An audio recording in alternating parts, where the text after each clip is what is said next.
Hello everyone, কেমন আছো তোমরা সবাই? বলো আজকের দিনটা কেমন এনজয় করে কাটালে? আমিও জাস্ট এই তো ভালোই কেটে গেল। দেখো বরমশাই বাজারে গেছিলো, বললো একটু মাছ নিয়ে আসে। ও যাবে একটু মাছ আনবে, তাই হতে পারে? তারাও এখনও আছে। আমি যে কী করে এই মাছগুলো কাটবো, জাস্ট আমার মাথায় হাত। উফ, এর কী সলিউশন বের করি বলো তো তোমরা? পাগল হয়ে যাচ্ছি আমি। ও, মনে পড়েছে, আমার শ্বশুরমশাই আছে তো, দারুণ মাছ কেটে দিয়েছে, দেখেছো? আমি ঝটপট রান্না করে নিলাম। এই একটা ঝোল করেছিলাম আর করেছিলাম সাইটিং মাছের ঝাল। তারপরে দুজনে মিলে ঝটপট খেয়ে নিলাম এই যে মাছের তেল আর 2 রকম মাছ দিয়ে।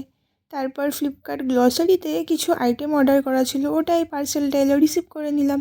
নেক্সট আজ জানুয়ারির 1st ডে, একটু ঘুরতে যাবো না তাই হয়? তাই ঠান্ডায় ঠান্ডা হাওয়া খেতে বেরোলাম, একটু পেস্টি খেয়ে নিলাম। ইভিনিংয়েও এনেছিল সিঙ্গারা, তাই চপ সিঙ্গারা তো এনেছিল, ওটা দিয়ে একটু মুড়ি খেয়ে নিলাম। তারপর কফি বানিয়েছিলাম, কফি খেয়ে রাতে রান্না করতে চলে গেলাম।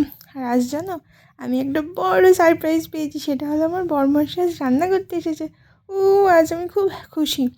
দেখো, তোমরা কি ভাবছো শুধু আমি গোল গোল রুটি বানাই? না না, জাস্ট দেখো, আমার বরমশাই না দারুণ রুটি বানায়, জাস্ট গোল গোল ফোলা ফোলা।